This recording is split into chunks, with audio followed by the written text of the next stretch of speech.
Ok, Ujú. empezamos. Buenos días, mi nombre es Marian García, soy estudiante de la Universidad San Ignacio de Loyola y con nuestro grupo que tiene un proyecto llamado Bebida Natural a base de abuta, Ujú. en esta oportunidad solicitamos tu apoyo para poder responder una entrevista a profundidad en base Ya, a tus conocimientos, a su experiencia, porque nos será de gran utilidad para poder nosotros realizar este trabajo de investigación. correcto. Ujú. Ok, empezamos entonces. En el contexto de la ingeniería industrial, ¿qué es lo más importante que se debe considerar para la producción de una bebida natural? Ya. Más que dentro del campo de la ingeniería industrial, yo te diría que es en cualquier proceso que uno quiera realizar para elaborar cualquier tipo de producto, servicio, lo que sea, tiene prerequisitos. El primero es el equipo humano que lo va a realizar, ¿ya? Tiene que ser un equipo humano que esté bien comprometido, que conozca de las tareas y las tenga bien organizadas y las ejecuten de manera sistemática y disciplinada. Número dos, tener claro los materiales a utilizar, los insumos, ¿no? El materia prima o lo que se va a utilizar para la conversión o la transformación, tienen que ser de muy buena calidad y que estén dentro de los parámetros que uno ha establecido para la realización de su proceso. ¿A qué me refiero? A que una vez que uno determina qué es lo que va a realizar o ejecutar, tiene que tener claro cuáles son sus parámetros de calidad, cuáles son sus máximos y sus mínimos, de tal manera que esto sea lo que el cliente o la persona final que va a tener el servicio sea de su agrado, que sea lo que ellos esperaban, que es lo que uno desea, ¿correcto? Entonces uno tiene que ponerse en esa posición. Número tres, tener siempre todo establecido dentro de procedimientos, ¿ya? Procedimientos no solo de control del proceso mismo, sino también de la calidad que se está ejecutando, ¿no? Para poder realizar una buena trazabilidad, para poder ver cómo se hizo el producto, poder hacer un seguimiento. Y la suma de todos estos, ¿no? Que viene a ser la productividad, la materia, el personal, el recurso humano, las materias primas, todo esto dentro de un ámbito de la seguridad total. ¿A qué le llamo seguridad total? No solo la seguridad del ser humano, la seguridad también de la infraestructura, equipos y la seguridad del producto, que es lo que nosotros también buscamos. Entonces, la sumatoria de todo esto nos va a garantizar tener un buen elemento. En este caso que tú mencionas, un jugo de néctar natural, ¿no? Claro. Como nos mencionabas sobre los procesos de producción, que es una parte importante, ¿cuáles son los procesos que se deben tener en cuenta para la producción de una bebida natural? A ver, eh, los procesos pueden ser variados dependiendo del tipo de fruta que van a utilizar. En un proceso, te voy a decir algo así muy general, ¿no? Porque si me voy a ir a lo específico, podemos hablar horas de horas y no terminar, nos va a quedar corto el tiempo. Está bien. Eh, el proceso inicia desde que la fruta se cultiva. O sea, mucha gente dice, no, yo voy y compro mi naranja, por ejemplo, vamos a tomar el néctar de naranja. Compro mi naranja, voy, la exprimo y ya tengo mi jugo de naranja. Ah, fácil. Pero no, hay que ir viendo más atrás. Ahora, por un tema de hazard, de seguridad alimentaria, tú tienes que ver desde que ese agricultor, cómo cultiva la fruta, ¿ya? Ese es el arranque de tu proceso, qué plaguicidas utiliza para que no se contaminen, para ver cómo va a ir llevándose a buen recaudo el proceso de la maduración de la fruta. También qué tipo de abonos va a utilizar, las aguas que está utilizando para el cultivo mismo de la fruta, ¿no? Para el riego. Y todo ese proceso tiene que ser, ya debe estar normado. Actualmente las empresas grandes te exigen eso. Te exigen al agricultor que presente qué tipo de materiales utilizó, cómo fue todo, ¿para qué? Por el tema de la trazabilidad. Entonces, como un proceso general, el inicio es este. Viene lo que viene la parte de la recaudación, el transporte, ¿no? Ujú. Hacia las plantas de conversión. Y bueno, como te decía, tomemos en base al jugo de fruta, ¿no? A la naranja. Pasan por líneas de proceso donde se hace una inspección de la fruta, de la materia prima, donde tienes líneas enteras donde trabajan 30, 40 personas, donde van seleccionando las frutas por su tamaño, por el color, si tienen adherencias, y van haciendo una clasificación. Una vez que pasan esta etapa, siguen en la siguiente, donde viene a ser la extracción del jugo, previa desinfección. Entran en unos tanques de agua que tienen una solución con pequeñas cantidades de lejía, vamos a llamarle así, que ser, para no estar hablando tanto términos específicos, se le echan unas cuantas gotas de lejía para lograr la desinfección, pasan por este proceso, continúan durante un proceso de unos 10 a 15 segundos, de ahí se retiran, pasan a un secado, pasan a una segunda inspección y de ahí pasan a unas máquinas donde se les extrae el jugo, que son como unos tornillos grandes y van Ujú. pasando estas frutas. Esto va decantando, ¿no? Y ese jugo se va almacenando porque se va haciendo como un colado para retirarle lo que viene a ser lo mismo que va formando la naranja, que son estas cápsulas internas donde se van llenando de jugo, Claro. ¿no? Lo que uno, ahorita se me ha ido el nombre, ¿no? No la cáscara, sino esta, como la piel interna que hay, eso se Ujú. va retirando, entonces solo que te quede el néctar. Esos néctar, después de ser procesados, revisados, pasan por muestreos para ver sus condiciones, si no tienen unos cuerpos extraños, si no poseen, no puede haber contaminantes, ¿no? Bacterias, otro tipo, y se llevan a refrigeración. Entonces, te estoy diciendo el proceso más o menos a grosso modo, y es así como Sí. se almacena en estos jugos que uno después toma, se almacenan en cilindros de 200 litros, ¿ya? Son barriles inocuos, ¿no? Y así ya se pasan a lo que ya es otro proceso del envasado y todo, que ya es una cosa mucho más compleja. En lo que son néctares de frutas más espesos, como decir de durazno, te diré que actualmente se usa muy poca fruta. Y esto creo Ujú. que no sé si debería estar en la entrevista, pero lo he visto. Entran muchos químicos. Se ponen reemplazantes, inclusive, para darle, uno cree que está tomando un néctar y en realidad está tomando una mezcla de cosas que le ponen para darle la apariencia, el color y el sabor, pero que tiene en poco porcentaje en la composición fruta netamente. El jugo de naranja es uno de los que más se salva por la cantidad, pero en el tema de los duraznos, por las cantidades que se hacen, se utiliza bastante lo que es otros componentes químicos para poder ampliar los volúmenes y darle un mayor, una mejor comercialización, ¿no? Por las cantidades exigidas. Ok. Bueno, nuestra bebida es, el proceso de investigación que estamos llevando es para realizar una bebida que es sobre el insumo abuta, que es una hierba o una planta que se Ya. da en la cuenca amazónica, es donde, Mm, donde nosotros obtenemos la materia prima y ya. ayuda a regular los niveles de glicemia o de azúcar en la sangre, ¿no?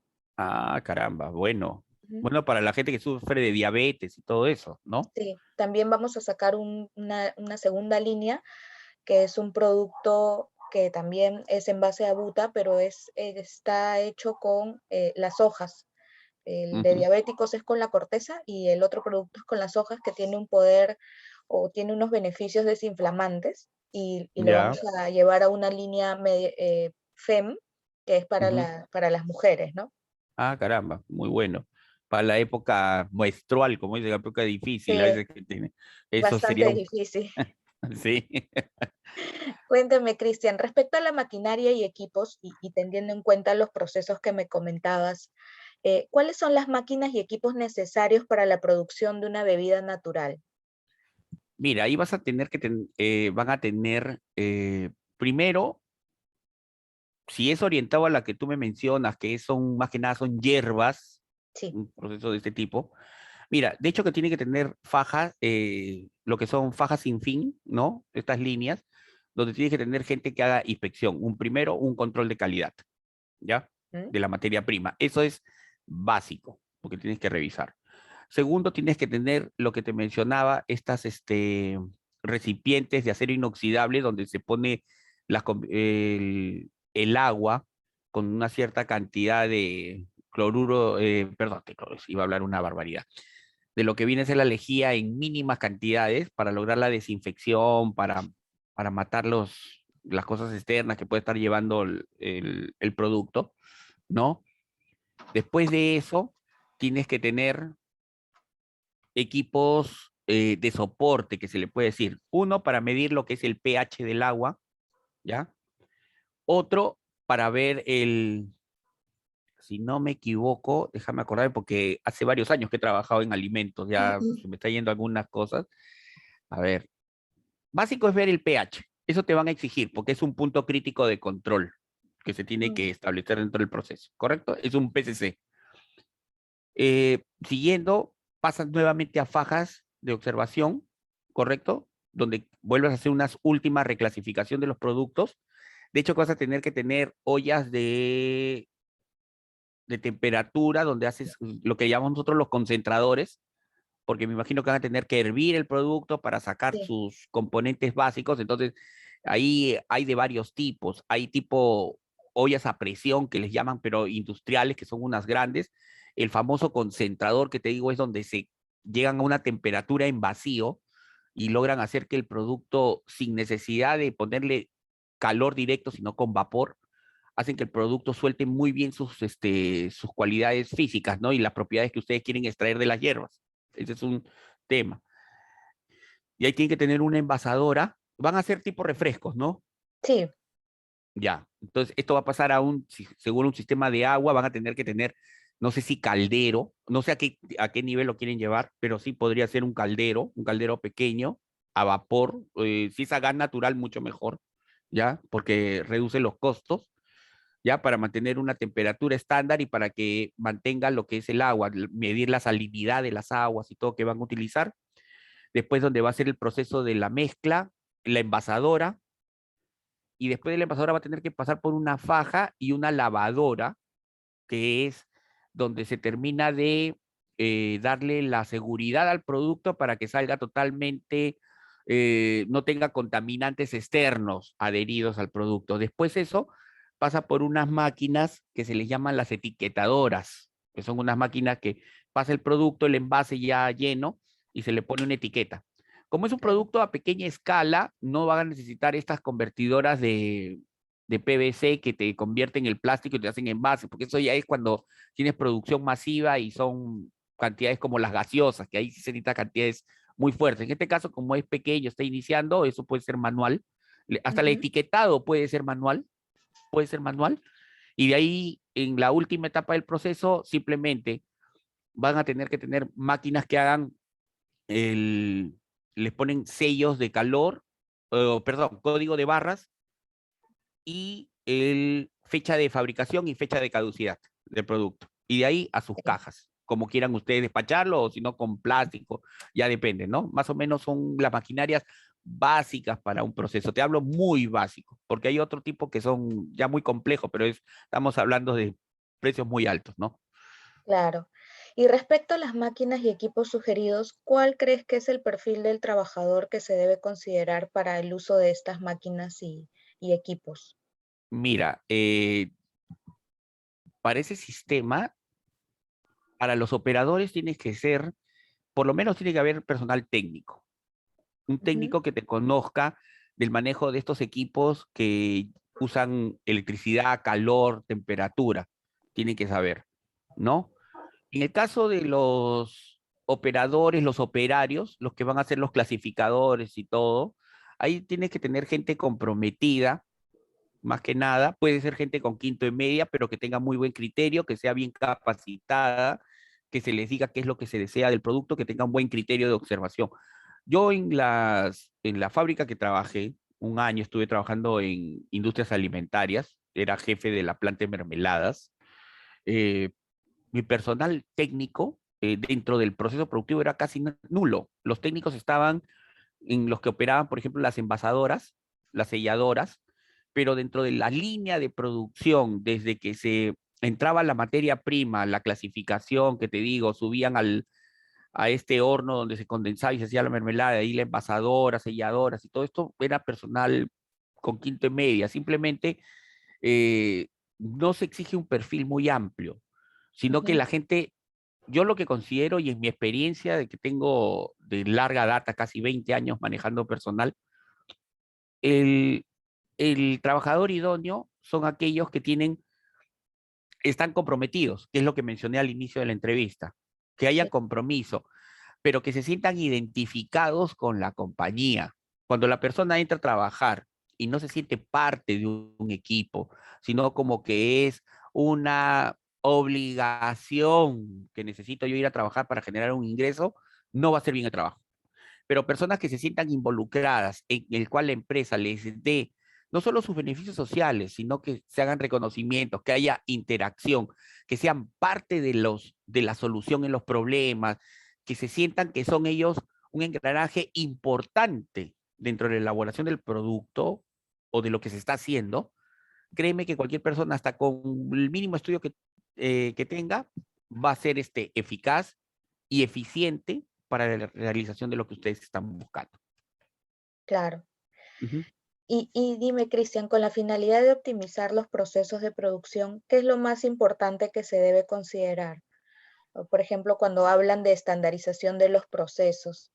Mire, mira, cuando hablamos de estandarización de los procesos es tratar de hacer todo de la misma forma, de tal manera que sea fácil de identificar y que sea fácil el aprendizaje por parte de cualquier componente del equipo.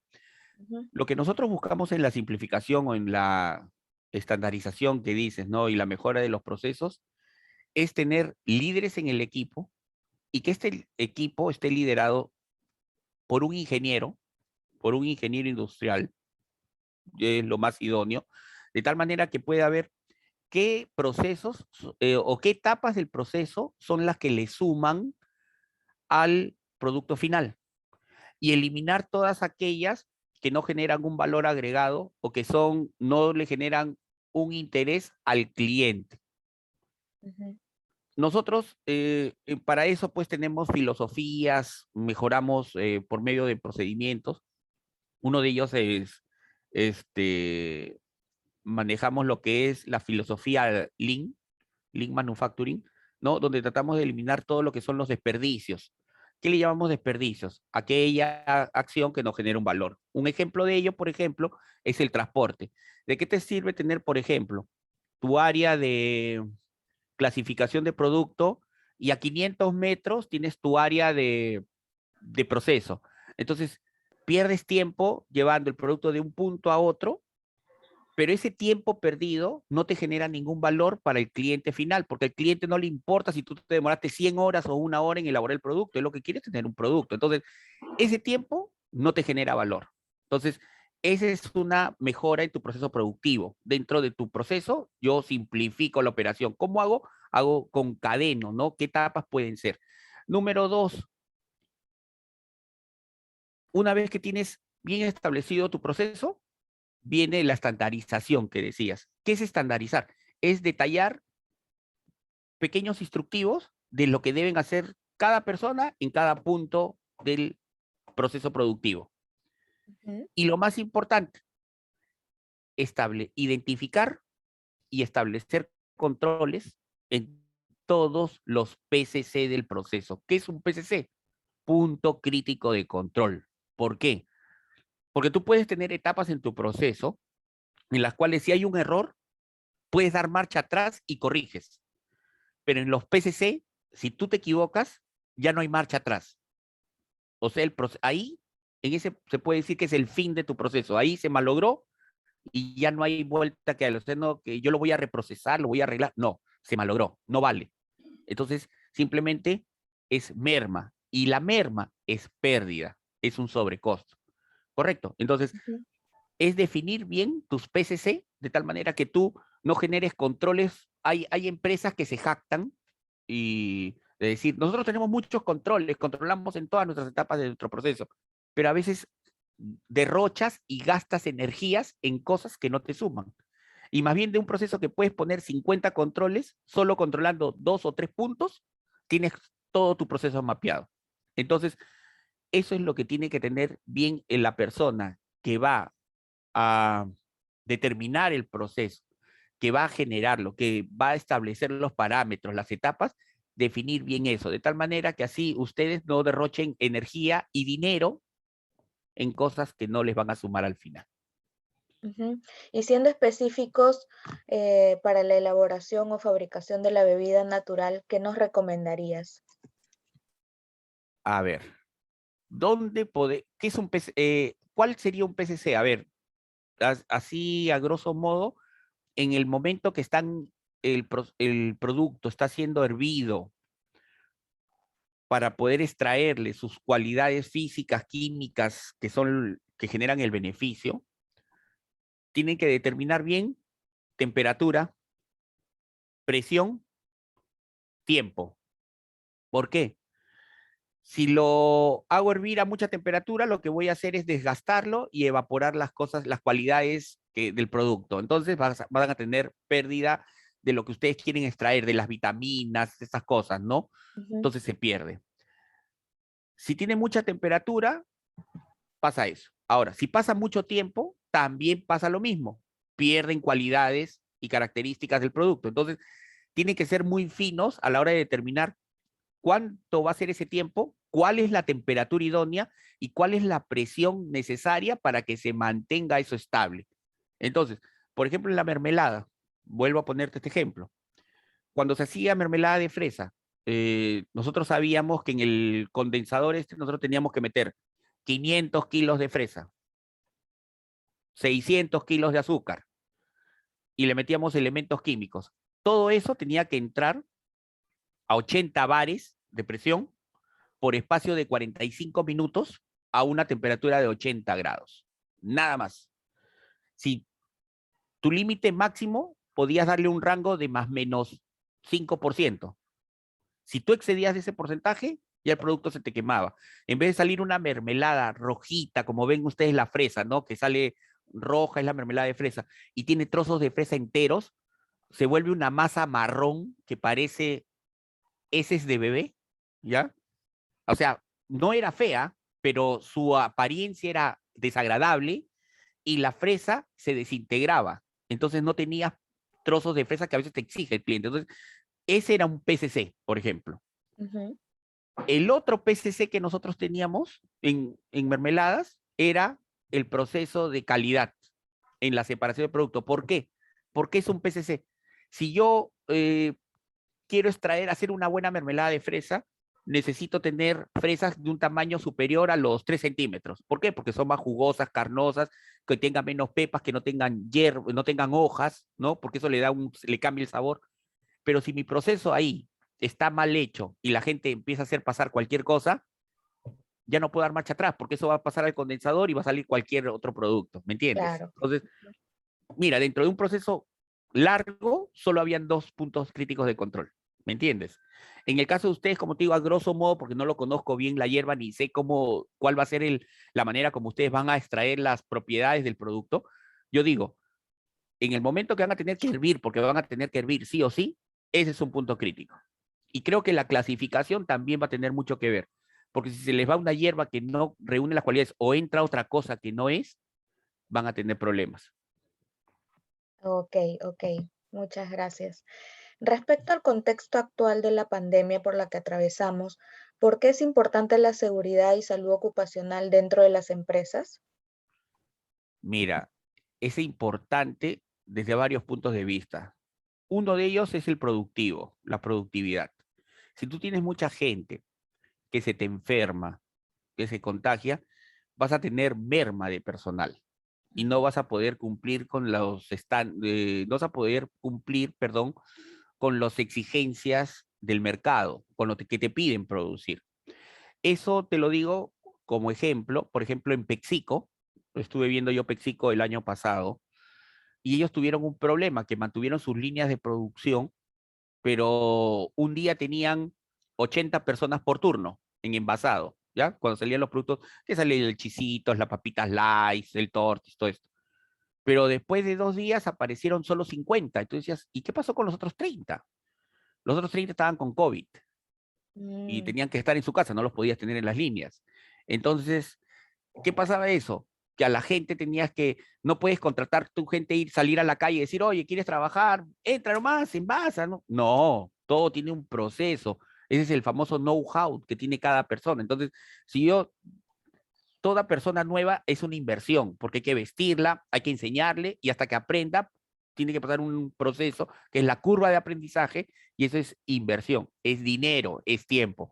Entonces, en esta época de pandemia es cuanto más tenemos que cuidar eso, exigir al trabajador que cumpla por lo menos con las normas básicas que se le exige, no puedes estar por todos lados, que no esté exponiéndose, que use mascarillas. Esto va a permitir que la empresa se beneficie con la productividad y por otro lado el trabajador también con la salud. Eso es importante, pero eso parte de la persona. Entonces, eso es lo que se tiene que trabajar mucho con el ser humano, porque el operario peruano es una persona bien difícil, te diré, del contexto mundial, es uno de los trabajadores muy difíciles de manejar. No es como el europeo o el americano, que tú das una orden y ellos lo obedecen, porque ya lo tienen, viene de casa. El Ujú. peruano no, el peruano siempre trata de sacarte la vuelta, entonces, o creerse el vivo, y eso sucede. Entonces, dentro de este término de pandemia, es muy necesario que se cumplan estas normas pues, que dan las áreas de SOMA, de CIMA, ¿no? De las empresas, para el bienestar no solo del trabajador, sino de la empresa. ¿Y cuáles son esas normas que se deben cumplir para salvaguardar la salud? Bueno, pues lo que se está viendo, lo que está pidiendo el gobierno actualmente, ¿no? Lo que es el distanciamiento social, el uso de mascarillas, no estar yendo a sitios abarrotados de gente, tratar de mantener pues un entorno fijo y no estar pues pasando de un lado a otro porque tú no sabes quién puede estar trayendo el virus. Sabemos que este virus usa a los seres humanos como medio de transporte, no se transporta por medio de objetos, de nada. El ser humano es el que lleva el virus. Entonces, cuanto menos contacto tengo las personas con personas extrañas que no conoce o que tienen un mayor contacto con mucha gente, va a disminuir la probabilidad de contagiarse. Eso por un lado. Y guardar pues también ciertos parámetros higiénicos en casa, ¿no? Lo que es el uso del alcohol gel, lavarse las manos, llevar una rutina ya de esto. Y actualmente ya si tiene la posibilidad de la vacuna, mucho mejor, porque la vacuna finalmente no es para que evite el contagio, simplemente para evitar que la enfermedad pueda originar u ocasionar daños graves en el organismo de la persona, ¿no? Entonces, Claro. es cumplir con las normas ya establecidas. O sea, ya se ha dado, creo, son básicas, son simples, no es nada complejo, pero el tema es que la persona lo cumpla a cabalidad y con responsabilidad.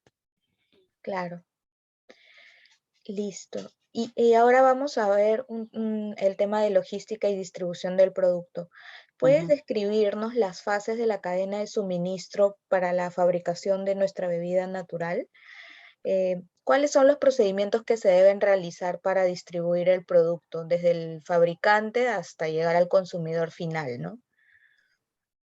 Mira, primero tienes que tener claro cuál es tu mercado objetivo. Una vez que lo tienes identificado y ya tienes los puntos donde eh, vas a ofrecer el producto, no sé si va a ser tiendas, en puntos fijos, tienes que establecer primero, eh, uno, tu capacidad de producción. Ese es tu primer punto. ¿Por qué? Porque tú no puedes ofrecer más de lo que puedes producir, Ujú. ¿correcto? Ok. Sí, Una vez que tienes determinado ese número, tú dices, bueno, yo tengo que abastecer X puntos, armar tu cronograma, cómo vas a hacer tu transporte, si va a ser por medio de un camión, vas a contratar a alguien para que te haga el traslado, cómo vas a hacer estas etapas, cómo las vas a medir y cómo va a ser tus tiempos de reposición, tus lead time, los famosos lead time que nosotros decimos, los lead time logísticos, de tal manera que tus puntos siempre estén abastecidos y no dejes siempre de tener producto para que el cliente no se sienta desabastecido, para que se sienta, sepa que puede llegar y va a encontrar siempre el producto que él está de su agrado. Pero para eso hay que hacer mediciones. Entonces, para determinar esto, tienes que tener claro eso, tu mercado objetivo, qué cantidad de mercado, cuáles son tus puntos, cómo lo puedes abastecer estos puntos, si tiene que ser todo en un día, si puede ser en un par de días, en turnos diferidos, Yo en lo personal, cuando trabajaba llevando la gerencia de operaciones en una papelera, nosotros veíamos la manera como distribuir el producto. Hacíamos producto que lo mandábamos a provincias, ¿ya? Al norte y básicamente al norte del Perú, ¿no? A las azucareras, y otra a las harineras acá en Lima. Entonces organizamos turnos de trabajo y determinábamos fechas, ¿ya?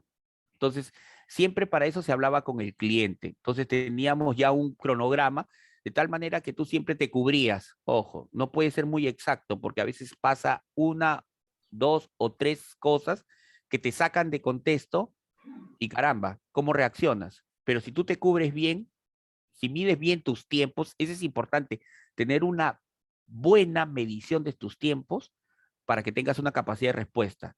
Número dos, tener más de un proveedor de transporte. Jamás tengas uno, porque también te pueden fallar. Ten siempre, Ok, lo mínimo es tener tres opciones. Opción A, B y C. Así sea la opción C la más cara, no importa, porque lo peor que puedes hacer es tener un cliente disgustado. Prefiero ganar menos, pero ujú, tener un cliente satisfecho, ¿correcto? sí, Entonces, esta medición de estas etapas te va a permitir establecer cómo va a ser tu abastecimiento y cómo va a ser tu manejo logístico desde tu planta de producción hacia tus puntos de despacho de los mismos. ok, ok, excelente. Y respecto al empaque, envase y embalaje, ¿cuáles el recomienda usted para una bebida 100% natural, que permita conservar el producto en las mejores condiciones, ¿no? Que sean ecológicos o biodegradables y que cumplan con especificaciones técnicas? Te diría de frente que es el vidrio. El vidrio. El problema con el vidrio es el costo. Ujú, Es más caro, es más pesado, es todo un tema, pero si ustedes están elaborando un producto que a un mercado objetivo tipo A, B, ¿ya? No dirigió a un mercado CD, el costo está pagado. La presentación también es más limpia, aparte que el vidrio no es contaminante, el vidrio se puede destruir y volver a convertir, ¿no? Se puede derretir y es otra cosa, el plástico no. El plástico tiene muchos problemas, es difícil. Actualmente tenemos un problema de contaminación por plástico muy grande en el mundo, ¿no? Entonces, cuanto menos plástico usemos es lo ideal. ¿No podemos eliminarlo? No, desgraciadamente, pero para un producto como el que ustedes quieren lanzar al mercado, yo creo que lanzando en vidrio sería una opción. Envases retornables, no desechables. El reuso les va a permitir a ustedes disminuir, por un lado, los costos y por otro, también pues una menor contaminación del medio ambiente, ¿no? Ya que están reusando los productos. Además, el tiempo de vida del vidrio es muy amplio, es muy difícil que se mm, tenga que desechar, a menos de que la botella pues presente quiñes, deterioros, todas esas cosas, pero si es por etiquetado, esas cosas, no debería haber mucho problema. Te cuento la experiencia, por ejemplo, en los años 80, el plástico prácticamente no existía en las gaseosas todo era vidrio, todo era vidrio. Y el agua San Luis, que ahora pues la vemos en plástico, era en vidrio. Y era una presentación limpia, todo el que menos. Además, te diré, no sé si es una sensación mía, pero lo he conversado con mucha gente, un producto en plástico y un producto en vidrio, el del vidrio tiene mejor sabor. No me he puesto a estudiarlo, investigarlo, te mentiría, pero si tú pruebas una gaseosa, por ejemplo, en plástico y otra en vidrio, vas a sentir otro gusto. Parece que el vidrio mejora, protege mejor las cualidades del producto por un lado, ¿no? Retiene mejor su sabor. Y el plástico es plástico. El plástico, tarde o temprano, por más que nos digan, el plástico desprende material a mm, niveles muy pequeños, pero desprende, se degrada. Porque sí, el vidrio no. El vidrio es muy difícil que degrade, ¿no? A un nivel ok, microscópico. Entonces, yo les recomendaría que si va a ser volúmenes pequeños, esto comenzar con un vidrio sería una muy buena opción, pero eso sí tendrían que evaluar bien el costo. claro, claro. Gracias. Y en el contexto internacional, ¿existen normas o leyes que regulen y garanticen los procesos y la calidad del producto? Para eso existen las normas, las ISO.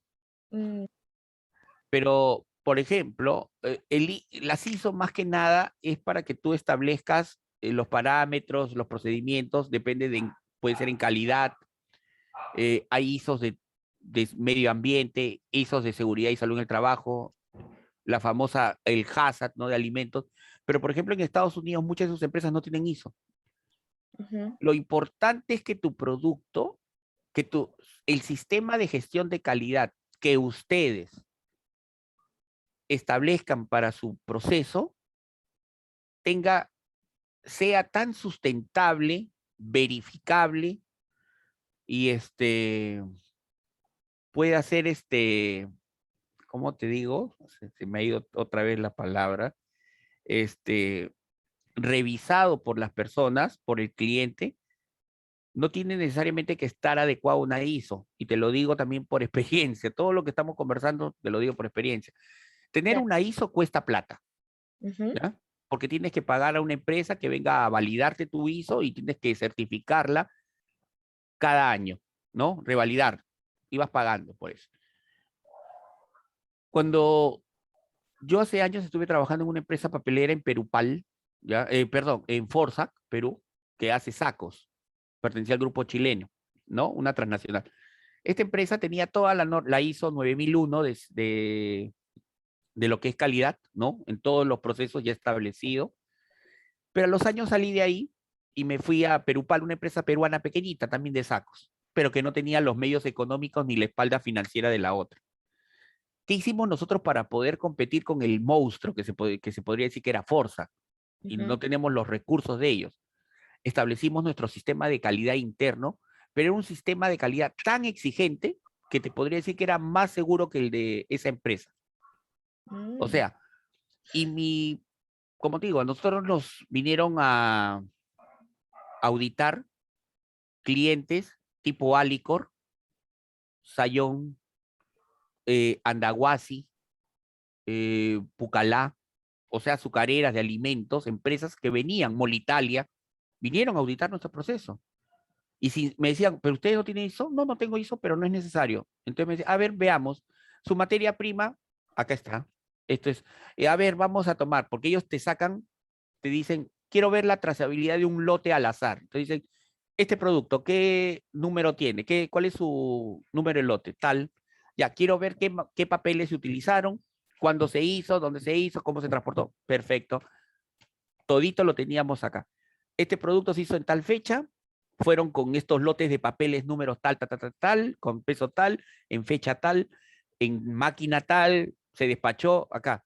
Ah, ¿y dónde están la evidencia de que ese producto se hizo dentro de los estándares exigidos? Aquí está, tenía mi sistema, acá están las fichas de control, acá está el proceso, pueden corroborar que es la misma orden de producción, acá están dentro de los parámetros que nosotros ya habíamos establecido, y todo eso estaba ahí. Entonces, era auditable. Entonces, eso es lo que busca el cliente, que tú le puedas garantizar que su producto está saliendo tal cual como ellos piden. Ah, perfecto. ¿Y tienen política de producto no conforme? Por supuesto, esto es lo que se hace. Les mandaba mi proceso, les mostraba cómo era, si se rechazaba, si podía entrar a reuso o no, y todo. Ah, caramba, ¿y con quién lo despachó? Ah, veamos, íbamos a logística, tal fecha, con este camión, tal, acá está la ficha donde se hizo se limpió el camión de tal manera con estos parámetros, limpieza de llantas, verificación de que no haya contaminantes y todo. Ah, y el producto, ¿cómo yo garantizo que el producto estaba bien? Aquí está, se mostraba fotos, el embalado, el ensunchado y cómo se enfilaba de tal manera que evitemos que un contaminante externo pueda generar una contaminación cruzada del producto. Claro. Con todo eso, tu proceso productivo, ¿cómo me garantiza que no haya contaminante? Ah, por esto. Le mostraba. No tenía una ISO, pero les podía demostrar que mi proceso estaba tan bien controlado y normado de que garantizaba su producto. Ah, ya. Y nos compraban. Entonces, como te vuelvo a repetir, Era es comprobable. así es, auditable, como le decimos nosotros. Entonces, tú puedes tener un proceso productivo sin necesidad que sea normado, pero que establezcas bien tus parámetros de calidad, que hagas tu manual de calidad de tal manera que tú digas, esto es así y que todos lo conozcan, ojo, lo conozcan y lo ejecuten bien, que no sea también como en otros lados, que es un saludo a la bandera, solo llenas papeles, papeles, papeles, papeles y es puro bamba, ¿no? Eso en el contexto nacional, por ejemplo, sí existen normas o leyes ante el Estado peruano que regulen y garanticen los procesos y calidad del producto.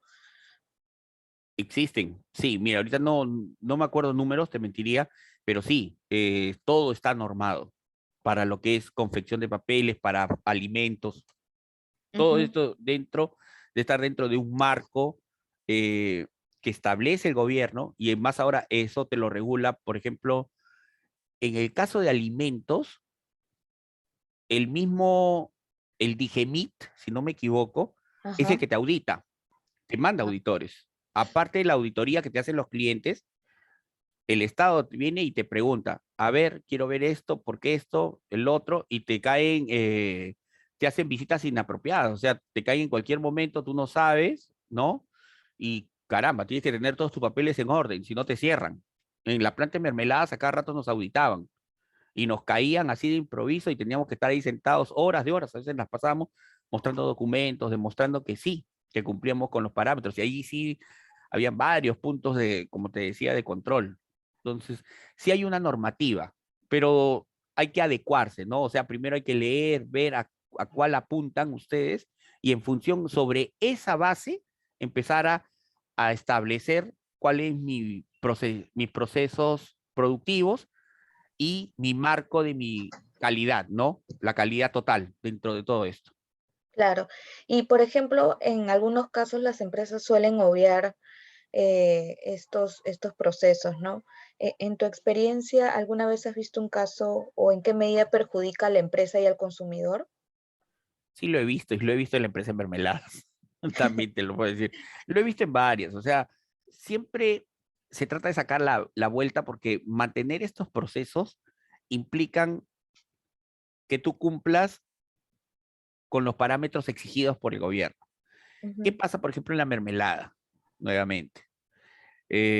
La fresa, por ejemplo, es una materia prima que solo la puedes obtener en época de calor, en verano, de octubre a marzo más o menos, o hasta abril de cada año. En la otra época no hay fresa, no hay. ujú. Entonces, en esa época que hay mucha fresa, tú lo que haces es estoquear, estoquear, estoquear, guardar, guardar, guardar para tener fresas para las meses que no hay, pero a veces no te alcanza. Tú por procedimiento de calidad, tú dices, yo tengo que dar fresas de este tamaño esto. ¿Nosotros qué hacíamos? No porque quisiéramos, era una orden de arriba, de la gerencia general.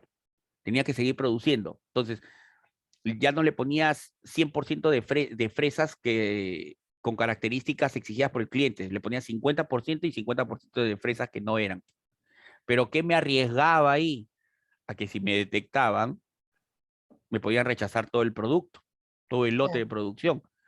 Pero eso, ojo, eso no estaba escrito en ningún documento. O sea, tú no lo ibas a encontrar. O sea, tú ibas a ir a leer y decir fresa de 500 kilos, pero yo sabía que era mitad, mitad, 250 de una y 250 de otra.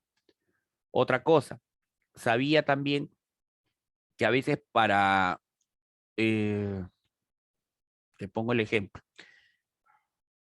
hacíamos ketchup. El ok. ketchup uno dice, se traen los tomates, se machucan, sale la pasta de tomate, se le pone saborizante, esto, edulcorante, ¿verdad? Y sale el producto. Mentira. El ketchup no se hace con nada, se hace con pasta que traen de una cosa y le meten puro químico. Y en el jugo, por no asustarte, lo que te comentaba hace unos momentos, ¿no? Lo que es los néctares, entra un montón de cosas que no tiene, a veces no tiene casi nada, tiene 5% de fruta. Te asustarías. Entonces, y eso lo hacen casi todas las empresas. ¿Por qué? Por una sencilla razón. La capacidad de la naturaleza es sabia. Si la naturaleza te dice que te puedo dar 2 veces al año una fruta, no te va a dar 10 veces al año, porque no es. Ujú. El hombre fuerza que sean tres, pero con tres tampoco te alcanza. Entonces, ¿cómo tapas, cubres ese vacío? Ah, con suplementos, con cosas que se parezcan al producto, pero no lo son. Y Ujú. eso que te estoy diciendo es una realidad que no solo pasa en esta empresa, pasa en casi todas las empresas, pero eso no se dice. Claro, entiendo, entiendo. Ujú. Y respecto a la simbología de los envases, ¿cuáles son los que se deben tener en cuenta en una bebida natural? Más que nada que sea más que simbología, no, que te detalle bien cuáles son sus compuestos, sus propiedades, enaltecer los productos beneficiosos para el cuerpo humano, Ujú. ¿no? Y por una normativa, ¿no? Ahora que están muy de moda los octógonos, ¿no? Decir que es dañino. Tal vez en el caso de ustedes su producto no sea necesario porque no tiene nada que conlleve a un peligro para el ser humano, ¿no? Todo caso, pero no, que sea más que nada que especifique bien las características, las cualidades del producto, a qué está dirigido, ¿no? Y nada más, no le veo muchas cosas ahí. Sí, sí consideras que es importante encontrar el detalle de cada componente. Sí es importante porque eso es lo que nosotros buscamos. Hay mucha gente no lo lee, pero sí Ujú. es importante ver qué es lo que estás tomando. Finalmente, eso tú lo estás ingiriendo y a la larga o a la corta el beneficio no va a ser para la empresa, no, para uno mismo. Pues tú no sabes si te estás envenenando, ¿no? Claro. Entonces, yo tengo que saber qué es lo que estoy tomando, qué es lo que estoy consumiendo. Y para Ujú. eso, pues, sí es importante para mí, no solo decir es bueno para lo que mencionabas tú, no para controlar los azúcares, no, y de qué está compuesto. Aunque como te dije hace un momento, a veces te ponen una cosa y no es eso. Sí, claro. Y respecto a los envases ecológicos y biodegradables, ¿por qué son importantes para la bebida natural, según corresponda, ¿no? O sea, ¿cómo garantizamos que los envases también son ecológicos y biodegradables? Es determinado por su naturaleza. Un envase ecológico es a base de cartón, estos Tetra Pak, por ejemplo, Ujú. famosos, porque el papel es biodegradable, no es contaminante, el papel es, al final, el cartón y todo nacen del papel. ¿Y qué es el papel? Fibra, ¿fibra de qué? Fibra de árboles. Entonces, estos materiales son fáciles de ser reabsorbidos por la naturaleza sin generar un daño colateral con el medio ambiente. Ojo, no contaminan, al contrario, benefician, ¿correcto? Entonces, sí es importante más que nada, no para el producto en sí, porque el producto no va a cambiar sus cualidades, como lo mencionábamos hace un momento, sino que es más que nada amigable con el medio ambiente. Y eso es lo que tengo que pensar a futuro, ¿no? Entonces, en tratar de contaminar menos. Yo en realidad me iría por lo reusable, por lo que te había mencionado hace un momento, Ajá, para no estar fabricando más y más y más y más, porque ojo, también el tiempo de degradación de un producto hay que establecerlo. ¿Cuánto es ese tiempo? ¿Cuánto le va a tomar la naturaleza poder, pues, eh, reabsorber este producto nuevamente y volverlo un componente más del mismo, de todo esto, ¿no? De todo este conjunto. Entonces, eso toma un tiempo. No lo claro. sé cuánto, pero si podemos reusar, ¿no? Es mucho mejor. ¿Y el costo es relativo y es bien importante para el producto? ¿El costo de qué? El De, costo del exactamente. producto. O El sea, el producto, costo de nuestro producto es relativo y muy importante, ¿o? es que el costo es importante porque va a determinar a qué mercado lo vas a dirigir. Ujú, Si tú vas a generar una bebida que te va a costar 10 soles, una bebida de 600 mililitros o 500 mililitros, dirigida a un sector clase baja, nadie lo va a comprar. Prefieren ir y tomar agua de caño, ujú, ¿no? O tomar un agua de un sol. Pero si yo sé que ese producto tiene estas cualidades son muy buenas y sus propiedades son beneficiosas para la persona, y yo lo vendo eso en un segmento A, B, que sí lo va a valorar y lo va a consumir, hay que hacerlo. El costo es importante y muy importante porque es la variable que nosotros controlamos. ¿A qué me refiero? Antiguamente, ¿cómo tú generabas el precio de un producto? El precio de un producto era igual. Precio es igual a costo más ganancia, ¿correcto? ujú, En los años 70, 80, cuando había poca competitividad, habían pocas empresas, el famoso G, la variable P, tú tenías un costo y yo ponía el margen de ganancia que quería. Quiero que mi ganancia sea el 30% de mi costo. Ah, correcto. Y la gente lo compraba porque eran muy pocos en el mercado, eras la única a la cual podían comprar. En estos tiempos ya no. Ya no es ya no es G una variable que tú puedes decir, yo le pongo lo que quiero. No, G lo pone el mercado. Esa es la realidad. G lo pone el Ah, mercado porque hay mucha competencia. Entonces, ¿cuál es la variable que yo puedo controlar y reducir para que G no sea tan chiquito? Es C, o sea, costo. Entonces, mi costo es importante. En toda empresa que se digne de ser competitiva y que quiera sobrevivir en esta alta competencia que hay actualmente en estos tiempos, es controlando tus costos. Y es lo que hablamos hace unos minutos atrás, ¿no? sí, Reducir los procesos, tener una cadena más corta, porque cuanto más larga es, quiere decir que entran muchos más elementos que le van a generar un costo mayor, porque le van metiendo un granito de arena y el costo final es más alto. Entonces, si yo puedo simplificar esto, reduzco mis costos. Entonces, ahí es donde ya tiene que ser la excelencia de las personas y de cómo tú enfrentes eso con tus procedimientos, con tus estándares, de tal manera que saques la mayor eficiencia de lo que estás haciendo. Eso te va a permitir ser competitivo. ok. Y en tu experiencia, ¿cuáles son los indicadores técnicos y económicos que se deben tener en cuenta en una empresa nueva? Mira, los indicadores varían dependiendo del área. En el área de operaciones, el indicador básico es el productividad. ¿Qué dice la productividad? ¿No? Es la cantidad de recursos que yo le meto para poder obtener un producto, Ujú. ¿correcto? Y esto va asociado con los costos. Entonces, si cuanto yo puedo meter mayor cantidad, una cantidad X de cosas, que viene a ser desde materia prima, desde mano de obra y todo, y esto me va a generar una mayor producción, pero yo meto lo mismo y produzco menos, no estoy siendo productivo. ¿Me entiendes? Entonces, yo Claro, tengo que mejorar siempre mi productividad. Con la misma cantidad de recursos, generar la mayor cantidad posible de unidades producidas. Ese es mi indicador en el área de producción. Súmale otro indicador grave, importante es la cantidad de merma. No puedo tener una merma, no puedo decir yo produzco y tengo 10% de merma. Ese es un pecado. Ese es ir y tirarte de un acantilado, porque vas a terminar fracasando. La merma tiene que ser siempre menor al 3%, menor al 3%. Si es más del 3%, alerta roja, algo estás haciendo mal. ok. Uno que yo diría agregar a producción, ojo, estamos hablando de producción, cantidad de producto en reproceso. Si tú tienes mucho producto que estás reprocesando, quiere decir que estás haciendo mal las cosas. Eso te está generando sobrecostos, pérdida. ¿Ok? Eso en el lado de operaciones.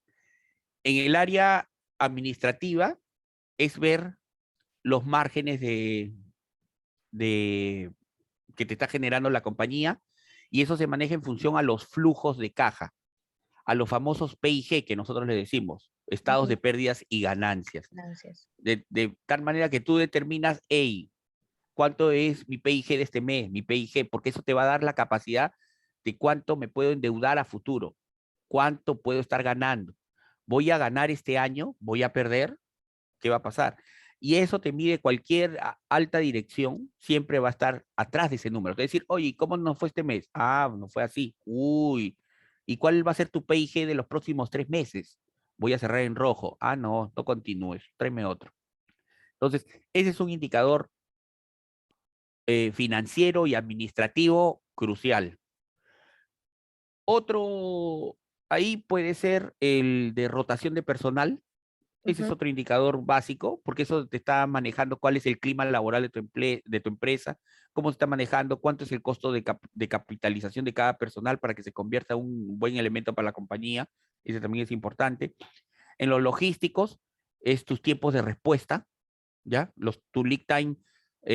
Yo necesito tal materia prima. Ok, ¿cuál es tu tiempo de respuesta? 5 días. Uy, no, no eres competitivo. El otro me lo trae en 2. Eso tienes que medir. Entonces, Ujú. esos tiempos de respuesta son básicos, ¿no? ¿Cuáles son mis costos de almacenamiento? También importante. Eso, pero eso ya se van derivando de otros. Los primeros que te he comentado son los básicos para una compañía. Con eso tú puedes decir si está yendo bien, está yendo mal, si tu rumbo es el adecuado, cómo te estás Ok, manejando. Ujú. entiendo. Listo. Finalmente, ¿cuáles son las recomendaciones desde su punto de vista como profesional en ingeniería industrial que debemos tener en cuenta para la fabricación y comercialización de una bebida que es 100% natural? A ver, mira, las recomendaciones que te las puedo decir, creo que es un extracto de lo que hemos hablado. Ujú. Uno, determina bien tu producto. Una vez que tienes bien identificado tu producto y lo tienen claro cuál es su producto bandera, insignia de tu compañía, que este es el que me va a representar aquí, allá y va a ser mi carta de presentación en todos lados, saber bien que todos los procesos inherentes a él son los adecuados y controlados de tal manera que con ello tú puedas garantizar que tu producto de aquí a 20 años va a seguir siendo el mismo y que no va a sufrir ninguna modificación, que se mantiene inalterable en el tiempo. O sea, sigue siendo, si fue tan bueno cuando salió, de aquí en 20 años será mejor. Ok, Tener todos mis procesos controlados, estandarizados, escritos y aterrizados en documentos. Correcto. Una buena política de compañía donde se viva un clima laboral alto, donde la gente se sienta a gusto trabajar ahí. Eso va a ayudar a que el producto salga mejor y además, más que cuidar a mis clientes, yo te diría, cuida mejor a tus trabajadores, porque si tú tienes a tus trabajadores contentos, ellos van a cuidar a tus clientes, no tú. ujú, Ellos te van a garantizar que tu producto se compre en todos lados, porque se van a sentir bien. Un buen clima laboral, mantener un buen ambiente, que la gente lo haga bien, porque así su trabajo va a ser mejor y tu producto finalmente es el que va a ser el resultado de esta gente. ¿Correcto? correcto. Buena comunicación con tus clientes, ese es importantísimo. Eso mucha gente se preocupa en vender, más no en qué viene después, el servicio postventa. Entonces, son una serie de recomendaciones que yo les daría a ustedes para que pueda garantizar que el producto se mantenga en el tiempo y que pueda durar y pueda seguir creciendo. Si se olvidan de estas cosas, eh, créanme que van a estar condenados a subir muy alto, pero que después viene una caída bien fea. Y eso pasa con muchos, porque se olvidan sus raíces. No olviden eso. Y siempre aprendan a escuchar, hasta escuchar lo que te dice el vigilante, el barrendero de una compañía, porque eso sirve. Eso se llama retroalimentación, el famoso feedback. Escuchar, oye, usted puede hacer esto mejor, ¿así? Y no menospreciar. No, ¿qué vas a ver? Es un barrendero, no sabes, no. Yo he tenido en las experiencias mucha gente que a veces el que barría por ahí me decía, ingeniero, mire, yo veo que siempre pasa esto. ¿Por qué no hacen esto? Y a nadie se le había ocurrido, lo ponía a analizar, ¿verdad? A ver, y ¡bum! Funcionaba. Y mira, eso te lo decía alguien que no correspondía al proceso productivo, nada, no trabajaba, era de Claro. otra área, pero te digo, entonces aprender a escuchar, eso es muy importante. Jamás pierdan su rumbo y tengan una política clara de equidad, igualdad en su compañía. Eso va a hacer que crezcan muy alto. Listo. Muchas gracias, Cristian. En verdad, a nombre de nuestro grupo, te agradecemos por este tiempo, por todo lo que nos has comentado. De hecho, que nos va a servir un montón para poder completar nuestro proceso de investigación. Perfecto. Eh, gracias y hasta la próxima. Muchas No, al gracias contrario. nuevamente. Gracias a ti por Cuídate. por la oportunidad. Gracias a ustedes. Hasta Gracias, luego. cuídate. Chao. De igual manera.